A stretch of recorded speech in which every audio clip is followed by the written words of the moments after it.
এখানের পরিস্থিতি মানে খুবই খারাপ, মানে খুবই সংকটজনক পরিস্থিতি। এই পরিস্থিতির মুখে ঠেলে দিল একমাত্র আমাদের বিডিও সাহেব আর আমার জেলা পরিষদ। আমাদেরকে কিছু না জানিয়ে, আমাদের মুন্দেশ্বরী নদীতে দুটি বাঁধ আছে, এক হচ্ছে বালিগড়ি টু চিংড়া, বালিগড়ি টু গণেশপুর। তো বালিগড়ি এই প্রবল জলরাশি দুটো বাঁধ ধরে রেখেছে। সেই বাঁধটা, দুটো বাঁধ আমাদের একত্রে কাটানো হয়। যতবার বাঁধ কাটানো হয় আমাদের দুটো বাঁধকে একত্রে বাঁধ কাটানো হয়, কিন্তু এবারে দেখা গেল যে শুধুমাত্র গণেশপুর বাঁধটা কাটানো হয়েছে। তার জন্য আমার বালিগড়ির অনেকটা জমি ভূমি, মানে খেলার মাঠ সব ধুলিস্যাৎ করে টেনে নিয়েছে। আমার তো পোলের অবস্থা এই অবস্থা, পোলকে পুরো মানে ভগ্ন অবস্থায় করে নিয়ে চলে আসছে।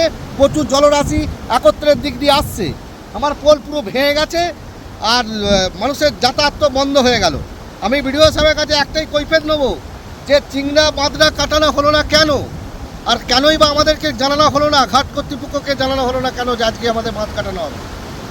এখন যোগাযোগ ব্যবস্থা পুরো বন্ধ। এখন পুরো যোগাযোগ ব্যবস্থা বন্ধ। একটাই যোগাযোগ ব্যবস্থা ছিল, এটা আমাদের হাওড়া টু মানে হুগলি, সেই ব্যবস্থাটা পুরো নষ্ট করে দিল আমাদের বিডিও সাহেব।